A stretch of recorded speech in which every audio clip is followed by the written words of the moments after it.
with this device. So this is a pacemaker that has this is a stored electrogram that has come through in this pacemaker, and it says it's consecutive PVCs. Okay, so consecutive PVCs. So that means they've had a run of VT, like a salvo or something like this, according to the device. So we never believe the device, right? We always have to check, right? We're cleverer than the device.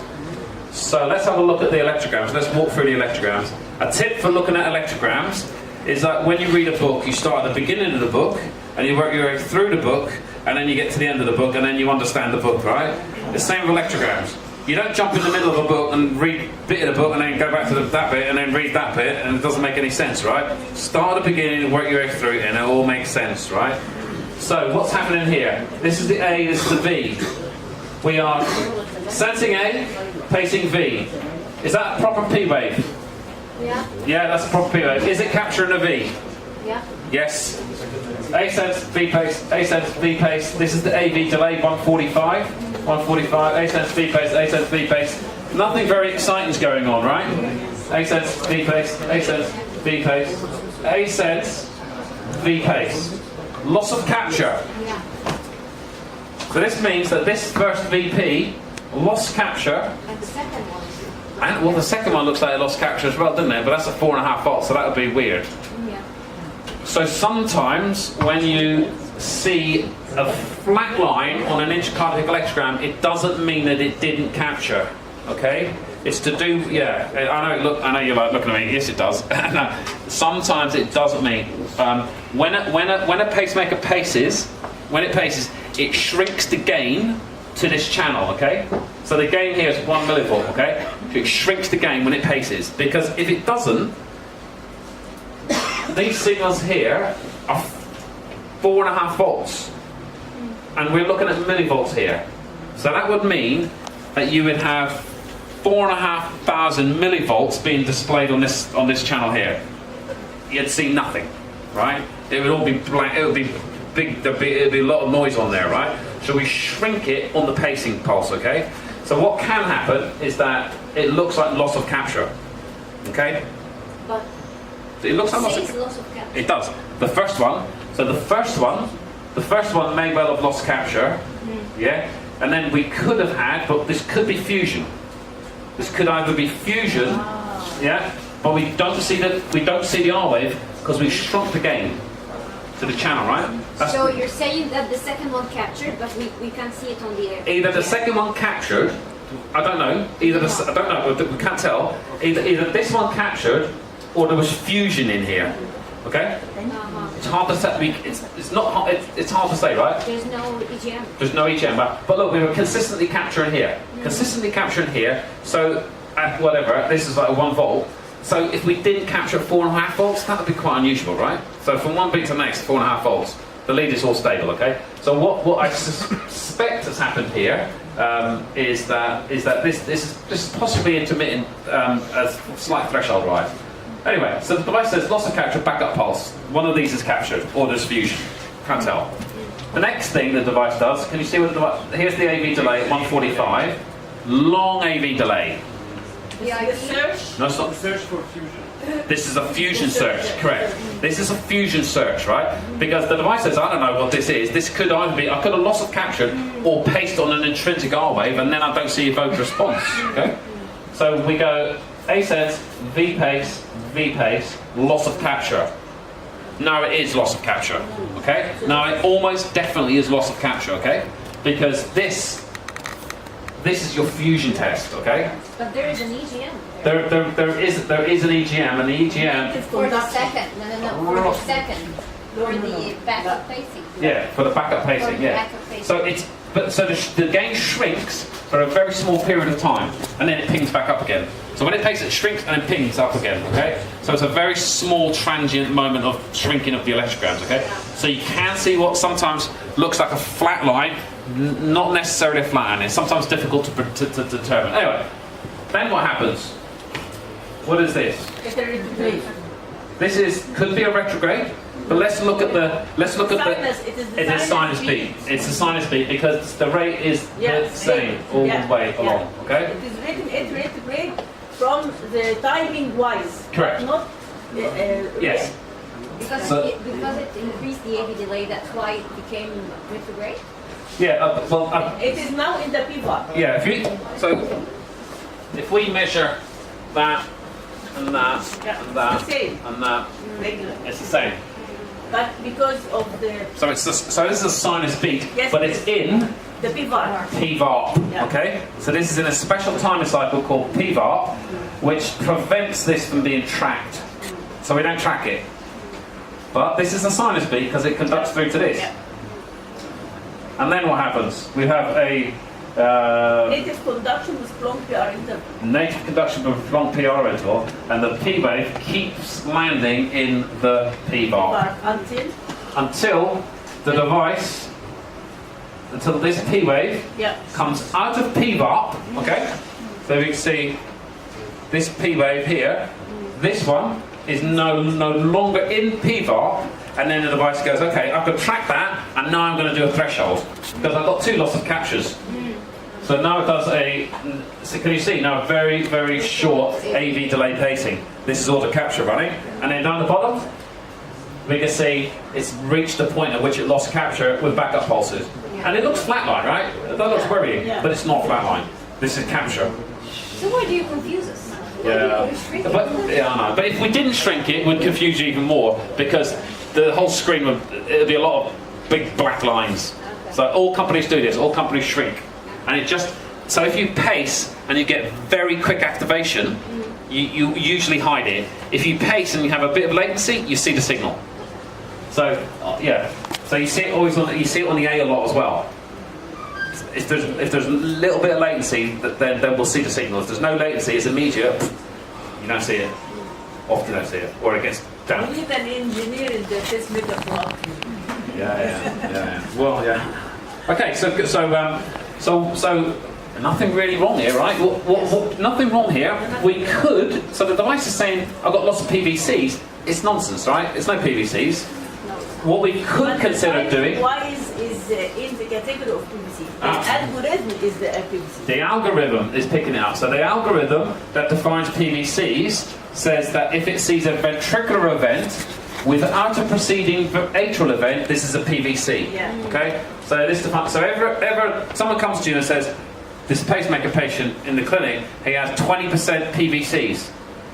Don't believe them. Native conduction. Do not believe them until you check that the device is sensing the atrium okay. I've seen patients being put on very strong antiarrhythmic drugs because they've got atrial undersensing. Okay? So you have to be careful of that. Someone says, yeah, there's 20% PVCs, you might put them on drugs, right? Well, this is... So what we could change in this device here is we could change the PVARP. Yeah. Yeah, we can make the PVARP a little bit shorter. Yeah, and this might help. There are some algorithms in devices when the device sees plus PVARP. Yeah. Extend the PVARP on a PVC. They are bad. Yes. Turn them off. Yeah. They're all rubbish. Ours isn't, but yeah, it is. Turn them off. It's rubbish. No, don't. Plus That's PVARP on electronic- PVC is not a great That's idea. Electronic algorithm. Yes. The imposters put it into our device. Yeah. Like Okay, so this is a extended PVARP on a PVC. Essentially, that calls this. It's no big deal. But I think if you go back to the electrogram, I think the problem was initiated because The loss of capture. the loss of capture and Yeah. the elongation of the EV delay. Yeah. So the next sinus The next one. wave Yeah, just absolutely. came in. Yeah. And then this is the PVC, Yeah. which then you can see makes a lot of PVARP. So there's a few things going on here. Usually there's more than one thing going on here, but yeah, patient maintain capture throughout the whole thing, which is a key thing. Okay, this is a mode switch. All right, so here, atrial electrogram, ventricular electrogram, and at this point here, the device has gone into automatic mode switch, Far field over. and it's far field over sensing. Yeah. yeah. So we're seeing. So when we mode switch because the atrial rate goes too fast. Okay. So so the device is saying he's an AF, right? But Yeah. clearly this patient is not an AF. This is the P wave. This is the R wave. So P wave, R wave, and look on the atrial channel. There's a little bump. You almost always see this. It doesn't always get sensed. P wave, R wave, normal, everything's normal, normal, normal, normal, normal.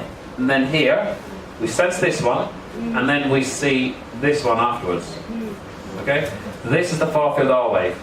So this increases the atrial rate in the pacemaker's memory, okay? So in the pacemaker's brain. So the pacemaker's saying, okay, I have a fast atrial rate now. I'm in AF. I need to switch modes to a non-tracking mode. So it switches to a non-tracking mode, and immediately it does that. It loses the far-field R waves, okay?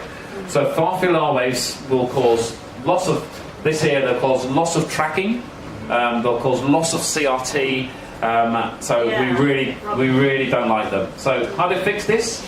Anyone know how to fix this? You have to Blanking. Which blanking? Post-ventricular atrial blanking.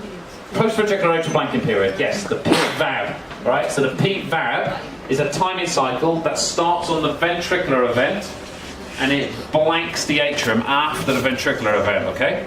So it's timed from the V, but it's put in the A and it hides it. Okay.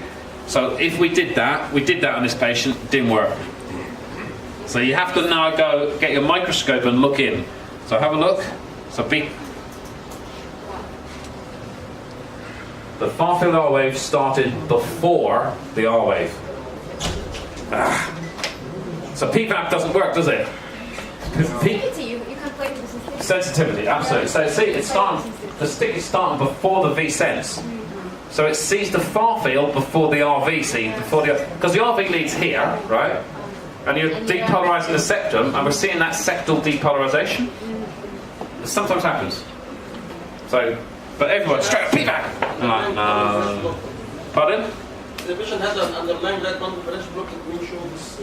Yeah, absolutely. Totally, absolutely, yeah. You need to watch out for this, because you might go, that's cool, we'll put the PVAP a bit longer and it'll work. No, the patient will come back with this. Which is not a big problem, it's just a bit of a pain, right? So look at it, look at the timing of it. This patient now needs his atrial sensitivity adjusting a little bit, okay, to just take it above that signal. And if you want to know how big this signal is, this is very difficult to measure. Like, very difficult to measure. But if you send it to our technical guys, they can send it to Sweden, and there are people in Sweden with enormous brains who can measure this. Well, they have a computer, right? So, same thing. Okay? Okay. We've got time for one more. We're going to go... I'll tell you, here's the story. So this is a patient who... I'll just tell you a story, you don't need to read that. It's too much text. So this is a patient who had a pacemaker put in, an Abbott pacemaker put in for malignant vasovagal syncope. That was probably the first mistake. Anyway, because sometimes we don't want to do this. So this is a 50-year-old man who's had vasovagal syncope, and they've decided to put a pacemaker into him. And since he's had the pacemaker, he hasn't been feeling too good. He's been getting lots of palpitations in the middle of the night, and when he gets up in the middle of the night with his heart going funny, he feels really quite horrible. So he kind of wants the pacemaker turned off. Okay? So we have, here's all the information. So he is A-sense, V-sense nearly 100% of the time. This is normal for a vasovagal patient, okay? So this is normal. He's got 11 electrograms, and they're all mode switch episodes. So 11 mode switches. All measurements are normal.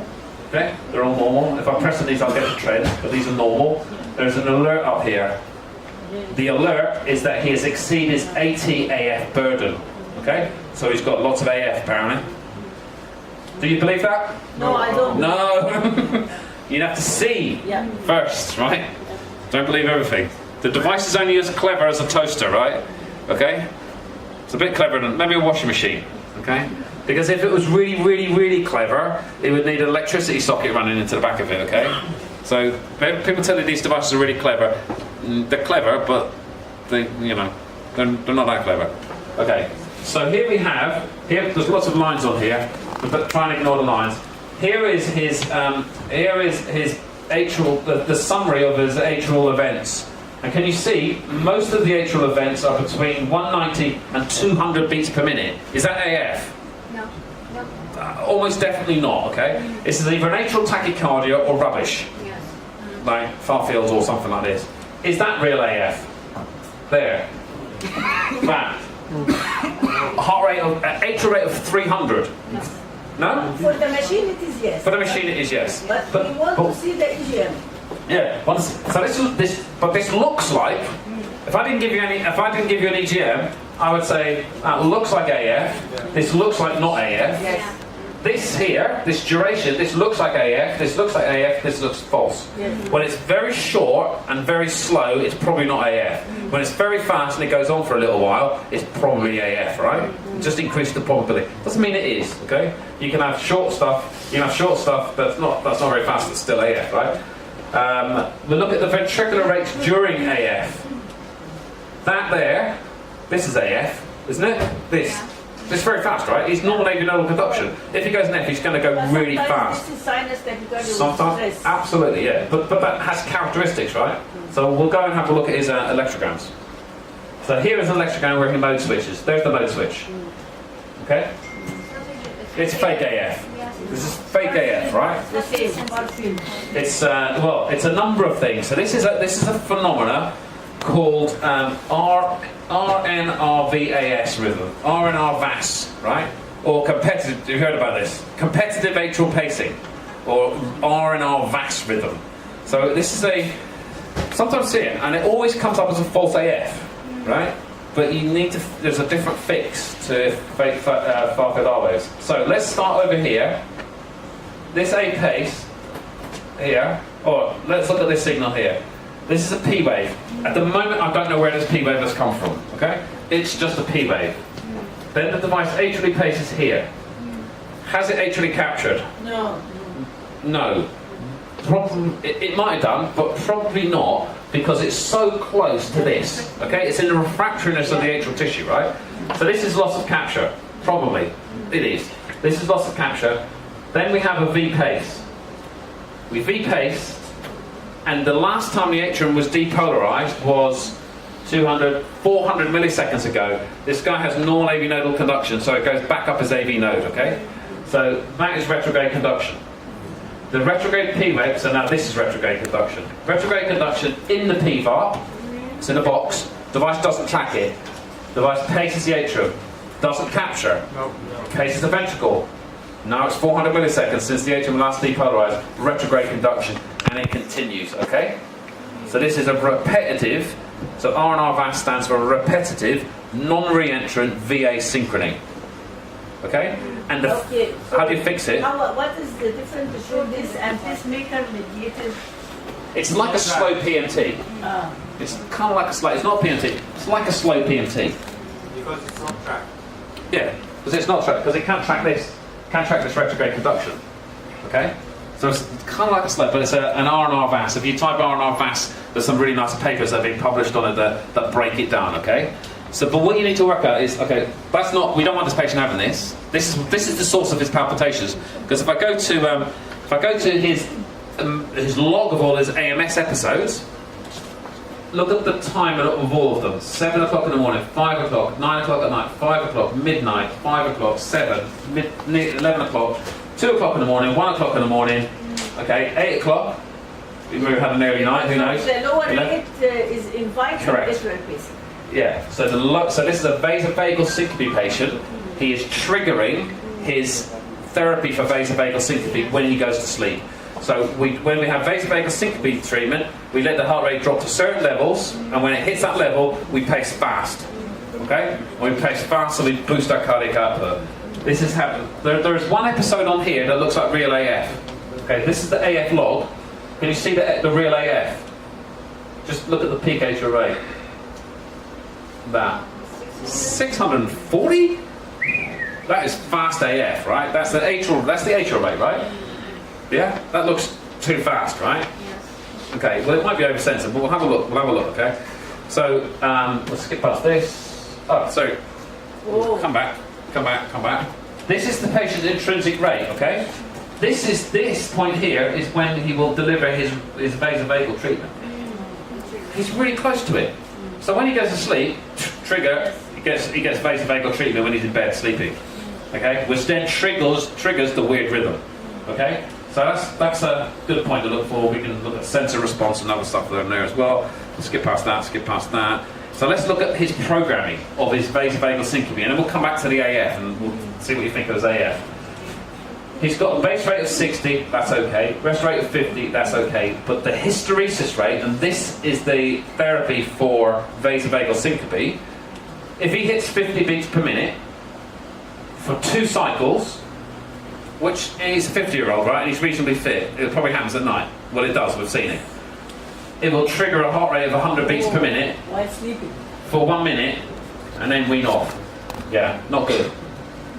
Okay, so how do you program this? This is to 40. How do you program the hysteresis to 40 or even 30? And someone look at what their intrinsic rate drops down to and program it just below that, and then the intervention rate. And then we have 2 cycles, because if you have a PVC at night, you might get a compensatory pulse, and might trigger it. So 2 cycles is good. Turn this off. You shouldn't search for it. So 40, 30, 2 cycles, and then the intervention rate, we should probably program to a... Well, what we can do is we can program this to a setting called auto. So what auto does is it looks at the heart rate before they had a rate drop, because that was what the heart rate they needed to keep blood pressure up, right? So let's use what the brain and sinus node is deciding, right? So if you go auto, it will take the heart rate before the rate drop and pace at that, and that will be the intervention rate. So we'd recommend auto, it's called auto intrinsic plus 10, or plus 20 or plus 30. Go to plus 10, and that will probably, because that's the heart rate that they need, right, before they dropped, okay? But is this efficient and sufficient for cardio inhibitory syncope? Because in cardio inhibitory syncope, Yeah. it goes brady, asystole, and then Yeah. So you'll have 2 beats at 30, 1, 2, 110, or 120, or 130, whatever the heart rate was before the drop. Yeah. So it goes 120. Yeah. Not so. It's the average heart rate before it hit 30.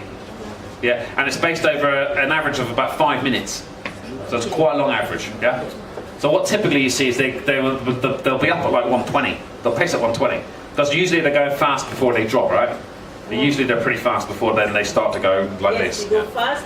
Fast, then yeah. Go down. Yeah. Okay. And the stretch receptors, so when they're going very fast, the stretch receptors in the ventricle are going, I'm going fast and I'm pumping hard. The message goes to the brain to say, it's getting quite hard work down here, and then the brain says to stop, and then the heart stops. And then they vasovagal. Yes. So, let's just have a, if you do, by the way, if you do switch on this advanced hysteresis, make sure you switch the electrogram on that stores an episode. Yeah. It's called advanced hysteresis, turn that on. And then here's his AF. Yeah, this is it. This is AF, yeah? But watch what happens. It's quite clever, his AF. He's in, what rhythm is this here? A sinus in the beginning or atrial change. This, look, But it is VA pace, VA pace. R and R VAS. This is an R and R VAS, right?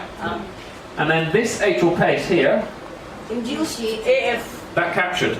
It was a perfectly timed atrial pacing spike for all you guys to do EP. You couldn't have timed that better, right? Yeah. Couldn't have timed that better. Right at the vulnerable period, Yeah. which induced him into quite a nice atrial fibrillation. So the bad programming of the R&R, of the advanced hysteresis caused R&R VAS and put him into AF. In the pacemaker, he didn't need it. In a pacemaker that he doesn't even need.